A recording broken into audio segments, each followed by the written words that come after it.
പ്രവാചകന്മാരുടെ ആത്മാക്കൾ പ്രവാചകന്മാർക്ക് കീഴടങ്ങിയിരിക്കുന്നു. ദൈവം കലക്കത്തിൻ്റെ ദൈവമല്ല, സമാധാനത്തിൻ്റെ ദൈവമത്രേ. വിശുദ്ധന്മാരുടെ സർവ്വസഭകളിലും എന്ന പോലെ സ്ത്രീകൾ സഭായോഗങ്ങളിൽ മിണ്ടാതിരിക്കട്ടെ.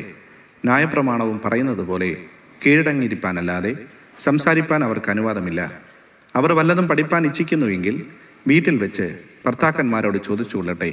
സ്ത്രീ സഭയിൽ സംസാരിക്കുന്നത് അനുചിതമല്ലോ. കൊരിന്ത്യർക്കെഴുതിയ 1-ാം ലേഖനം 14-ാം അധ്യായം 32 മുതൽ 35 വരെയുള്ള വാക്യങ്ങൾ.